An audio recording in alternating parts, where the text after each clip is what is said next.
자, 2025년 한 해를 시작하면서 우리 성도님들 나름대로 좋은 계획들을 세우셨을 것입니다. 저도 나름대로 2025년도의 목회에 대한 여러 계획들을 고민해 보았습니다. 그리고 계획들도 세워보았습니다. 그러다가 초심으로 돌아가라는 생각이 제 마음을 움직였습니다.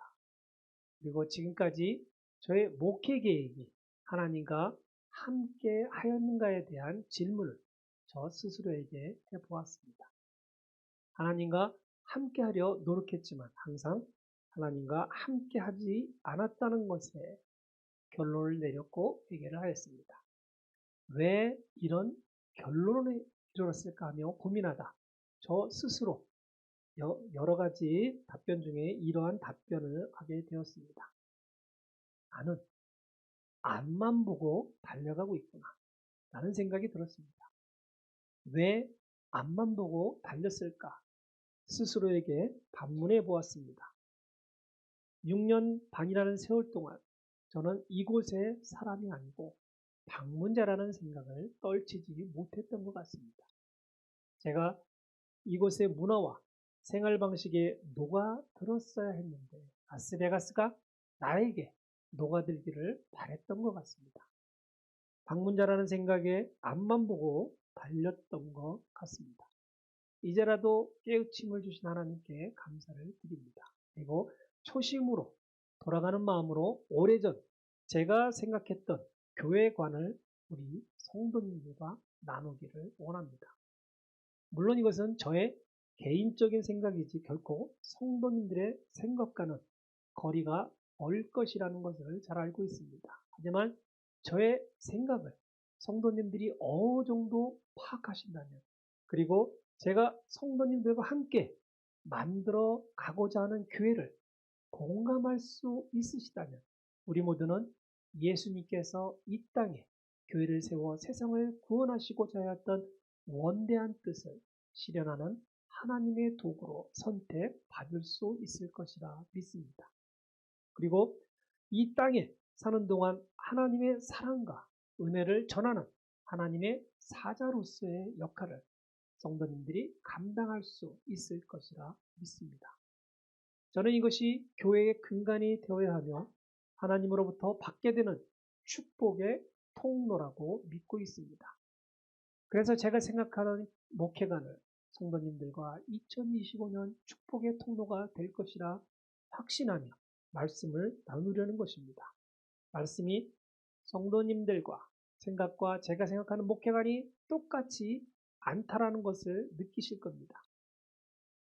하나님께서 우리를 그렇게 창조하셨기 때문입니다. 서로 다름 속에서 하나가 되도록 창조하셨기 때문입니다. 다만 다름을 인정하느냐 인정하지 못하느냐에 따라 결과는 사뭇 다를 것입니다. 저와 성도님들과의 다름을 비교해 보시고 성도님들이 가지고 계신 신앙관을 비교해 보시기 바랍니다. 첫 번째 비교는 봉사에 대한 것입니다. 교회에서 봉사는 하나님의 사랑을 실천하고 공동체와 사회에 긍정적인 영향을 미치는 활동을 의미합니다. 이는 신앙생활의 중요한 부분으로 다양한 형태로 봉사활동이 이루어질 수 있습니다.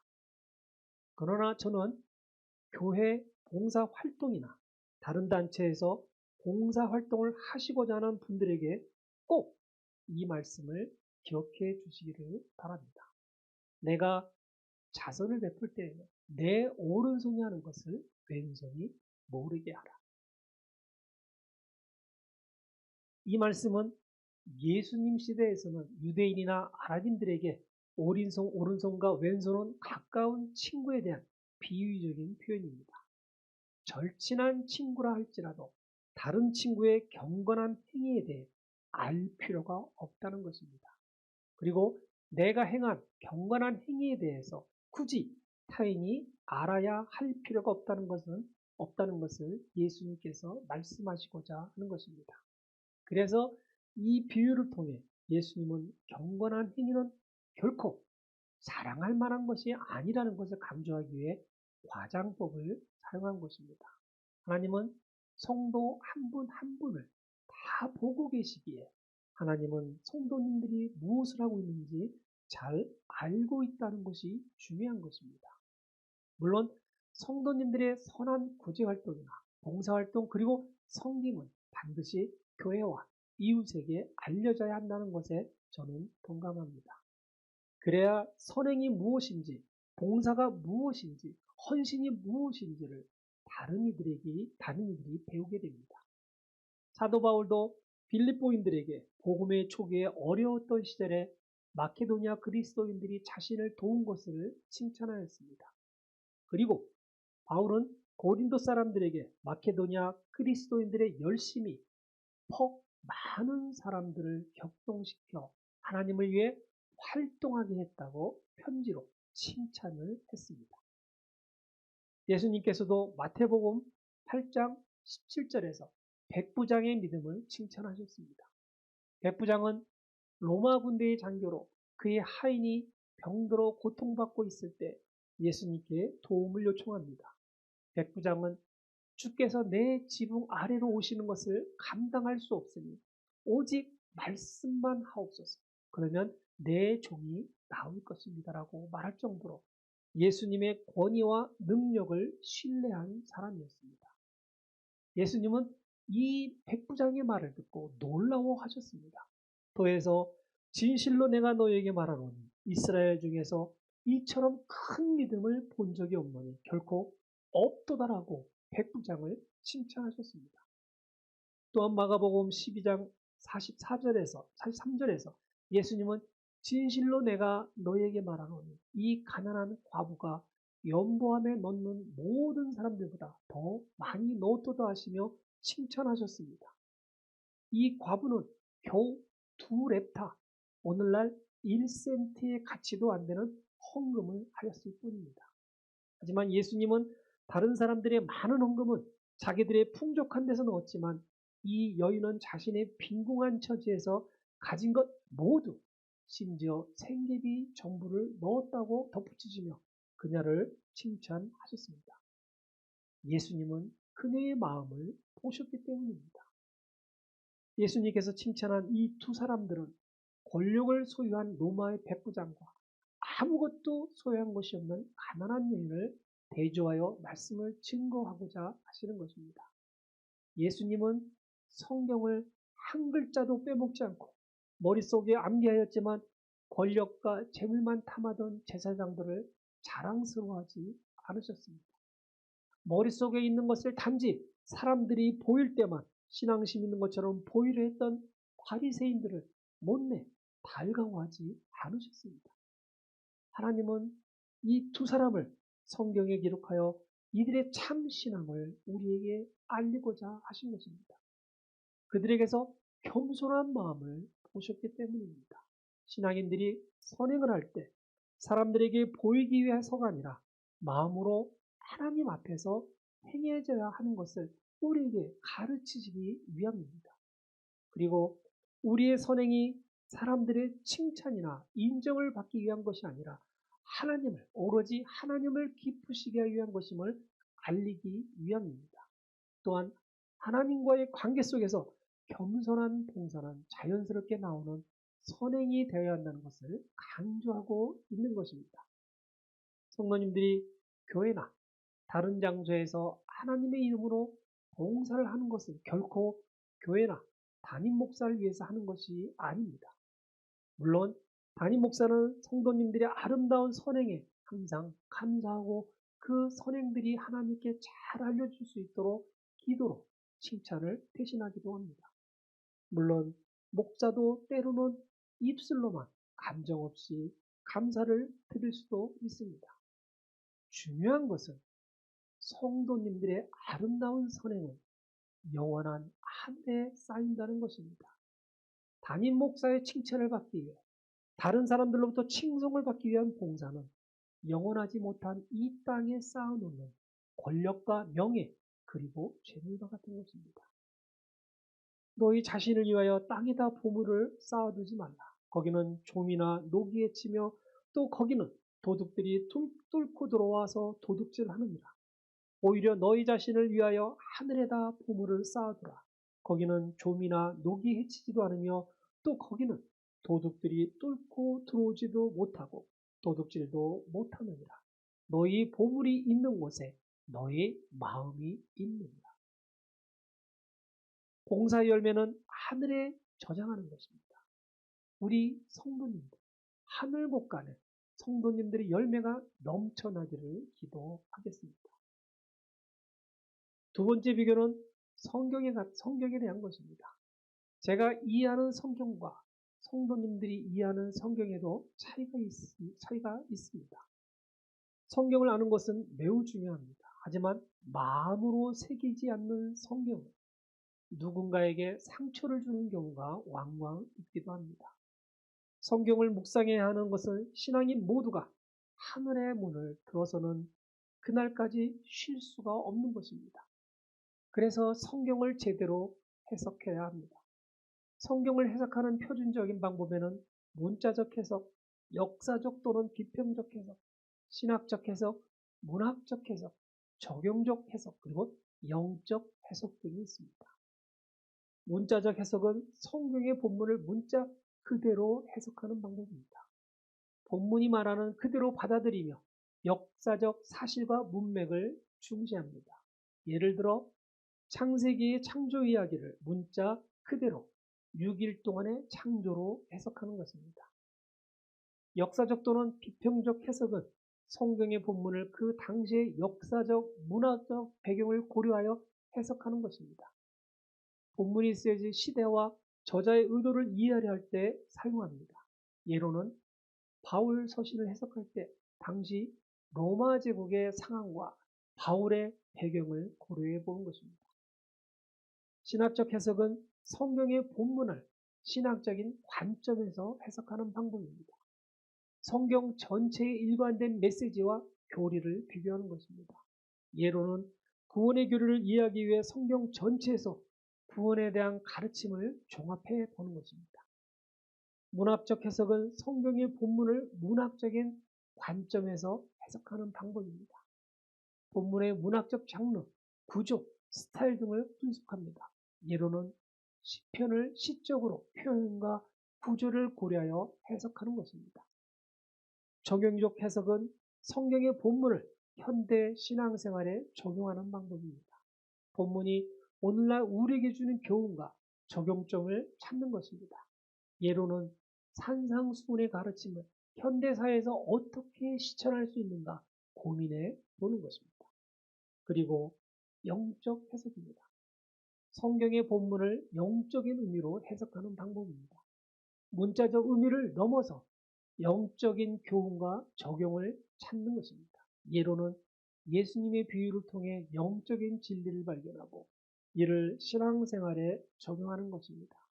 성경은 이처럼 다양한 해석 방법들을 사용하여 성경의 메시지를 더 깊이 이해하도록 하고 신앙생활을 풍성할 수 있게 만드는 것입니다.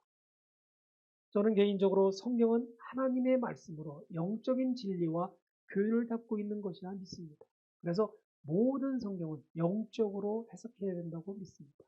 그렇게 해야만 하는 이유는 하나님의 뜻을 깊이 이해할 수 있는 것입니다.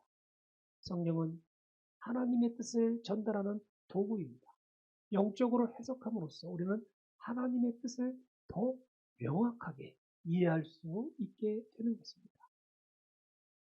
영적 해석은 우리의 신앙을 성장시키고 영적으로 성숙하게 합니다. 이는 단순한 지식의 습득을 넘어서 우리의 삶의 변화를 가져오도록 합니다.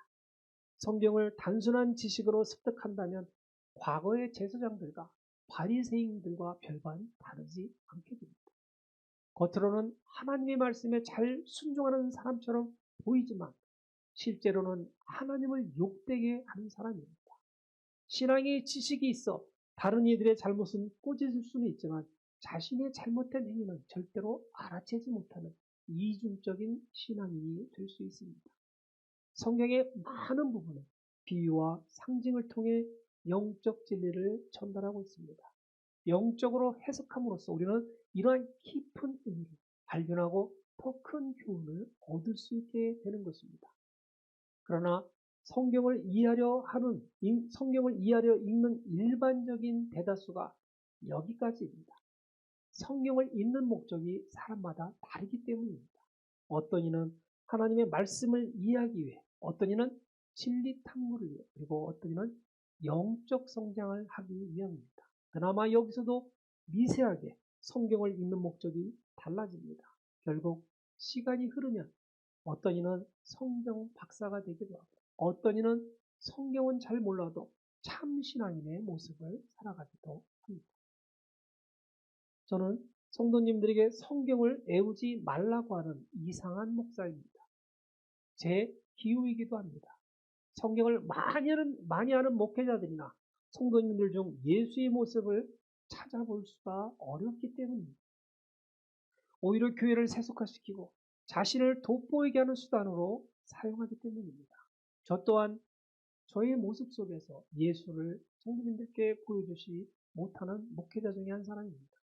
수학자들은 어려운 수학을 잘 푸는 사람입니다. 과학자들은 자신들이 연구하는 분야에서만큼은 많은 지식을 쌓은 사람들입니다. 의사들도 자신이 노력한 만큼 유명한 사람이 되어서 환자들을 고쳐주는 명의가 됩니다. 그런데 유독 신앙을 공부한 사람의 모습에서 예수님처럼 살다간 사람들은 그리 많지 않다는 것입니다. 오히려 살아생전 예수의 모습처럼 산 평신도의 비율이 더 높다는 것입니다.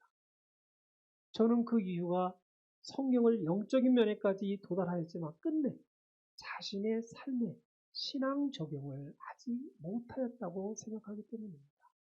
영적 해석을 통해 깨달은 성경의 가르침을 우리의 일상생활에 적용하지 못하는 데 있다 한번 생각해 보시기 바랍니다. 실천이 없는 신앙은 결코 성숙한 믿음으로 성장할 수 없습니다. 성경 읽기는 성도님들의 마음을 하늘에 두도록 인도하는 역할을 합니다. 영적 해석을 통해 깨달은 성경의 가르침을 자신의 신앙생활에 적용하는 것은 하늘의 문을 여는 것입니다. 목회자는 성도님들이 영적 해석을 통해 깨달음을 가질 수 있는 기회까지만 제공할 수 있습니다.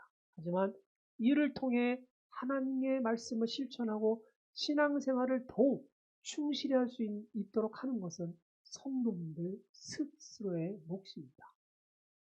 제가 저만의 방법으로 성경 공부가 재미있던 지속적으로 교회에서 이끌어가는 이유이기도 합니다. 저는 분명 한계를 가지고 있습니다. 저의 한계를 성도님들은 잘 알고 계십니다. 그 한계를 하나님의 말씀과 성도님들과 성경 묵상을 하면서 성경을 읽어가면서 함께 넘어가자는 것입니다. 저는 제 성경 지식과 체험이 결코 성도님들보다 높지 않다는 것을 압니다. 그럼에도 자신있게 성경을 읽자, 성경 공부를 함께 하자는 것은 오직 성경 안에 올바른 진리가 있기 때문입니다. 저는 많은 부족한 사람입니다. 그렇다고 해서 성도님들이 완벽하다는 것도 아닙니다. 성도님들도 부족하다 느끼시는 분들도 분명 계실 것입니다. 이 부족분들을 성경 읽기를 통해 대화를 하면서 함께 풀어나가기를 바랍니다. 성경 읽기를 통해 우리 함께 영적으로 성숙해지고 우리의 신앙생활을 더욱 풍성하게 만들어 나가기를 바랍니다. 그래서 세상에서의 삶과 교회에서의 삶이 동등하도록 할 수 있는 교회와 성도님들이 되시기를 간곡히 바랍니다. 세 번째 비결로 우리 교회는 외형적으로 성도의 숫자가 적은 아주 작은 교회입니다. 그러나 우리 교회가 담당하는 사역들은 500명 이상의 중대형 교회보다도 더 많은 사역을 하고 있는 교회입니다. 초대교회가 지역을 섬기고 도움이 필요한 자들에게 먹을 것과 입을 것, 그리고 노숙자나 싱글맘들에게 잠자리를 제공하였던 것들을 우리는 그대로 지금 행하고 있습니다. 그리고 가난했던 초대교회들에게 했던 선교 지원을 성도님들의 자발적인 도움에 계속해서 이어가고 있습니다. 결코 쉽지 않은 것들을 이 지역에서 작은 교회가 가장 큰 맏형처럼 맡아오고 있습니다. 일반 교회들은 교회의 존재의 목적을 조금씩 잃어가고 있지만 우리는 초대교회에서 행했던 모든 것들을 그리고 예수님께서 세우신 교회의 목적을 유지하며 행하고 있는 하나님의 보시기에 매우 아름다운 교회입니다. 그래서 저는 우리 성도님들과 우리 교회를 매우 자랑스러워하고 하나님께 자주 감사를 드리곤 합니다. 이처럼 외적인 활동은 어디에 내놓아도 우리 교회의 모든 성도님들은 100점입니다. 그런데 조금 부족한 점이 있습니다. 저의 부족 때문입니다. 예배의 준비에 대해서는 여태 별 말씀을 전하지 못했기 때문입니다. 제가 생각하는 축복의 통로는 하나님께서 임재하신 예배를 통해 공동체의 자발적인 헌신적 질서를 유지하는 것입니다. 다시 말씀드리면 예배를 위한 준비가 되어 있어야 한다는 것입니다. 제가 생각하는 예배 준비에 대해서 잠깐 말씀을 나누겠습니다. 그리고 성도님들에게 동의를 구하고자 합니다. 성도는 교회 문을 열고 들어서는 순간 제일 먼저 본당에서 아버지 하나님께 나의 등장을 구하며 예배 준비를 위한 기도로 시작하는 것이 타당한 순서입니다. 그렇다고 이 기도를 장하게 할 필요도 없습니다. 그저 오늘도 예배에 참석할 수 있게 해주신 하나님의 은혜에 감사하고 모든 것이 주님의 뜻대로 이루어지기를 기도하시면 되는 겁니다. 그리고 우리 교회는 점심 식사를 크게 준비하지는 않지만 그럼에도 제가 바라는 것이 있습니다. 그렇다고 그대로 하라는 것은 결코 아닙니다. 제가 예전에 집사로 교회를 출석했을 때 아름다웠던 기억이 있습니다. 생일자들이 그 주의 점심 식사 당번으로 지원하는 것입니다. 가볍게 차린 점심상을 준비하여 교인들을 대접하는 것입니다. 그러면서 물론 생일 축하를 받습니다. 생일 축하 계획은 자신이 속해 있는 작은 교회 그룹 안에서 준비를 합니다. 베품을 받으려는 것이 아니라 예수님처럼 생일을 베푸는 것으로 합니다. 또 교회 큰 행사가 있을 때는 여럿이 모여 음식 준비를 합니다.